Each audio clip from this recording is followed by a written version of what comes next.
আর কত ভিডিও দিব? ভিডিও তো কম দিলাম না। আমি কি আমার মনের মতো মানুষ পাবো না? যৌতুক ছাড়া কি কোনো ভাই নাই যে আমার দায়িত্ব নিবে? আসসালামু আলাইকুম। জি, ওয়ালাইকুম আসসালাম। আপু কেমন আছেন? এই তো আলহামদুলিল্লাহ ভালো।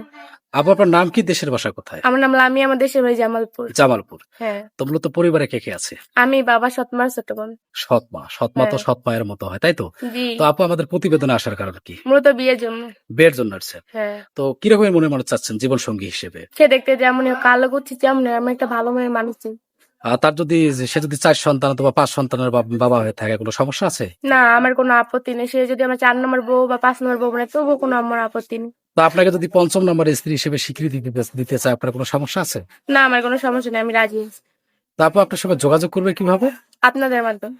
সুপ্রিয় দর্শক, এই মুহূর্তে স্ক্রিনে একটি নাম্বার দেখতে পাচ্ছেন। নাম্বারটি চ্যানেল প্রতিপক্ষের নাম্বার। এই নাম্বার হোয়াটসঅ্যাপ এবং দুটো আছে। আপনাকে যদি আপনাদের ভালো লাগে অথবা বিয়ে করতে চান, অবশ্যই চ্যানেল প্রতিপক্ষের নাম্বারে আপনি একটি স্ক্রিনশট পাঠিয়ে ভয়েস করবেন কে কোথা থেকে বলছেন। অযথা কেউ ফোন কল দিয়ে বিরক্ত করবেন না। আপু কি নামাজ কালাম পড়েন? হ্যাঁ, পড়ি। নামাজ কালাম পড়েন, তাই তো? তো আপু শিক্ষাগত যোগ্যতা কতটুকু? এই তো এসেছি পর্যন্ত। এসএসসি পর্যন্ত। হ্যাঁ। ঠিক আছে আপু, আপনার জন্য শুভকামনা রইল। আসসালামু আলাইকুম।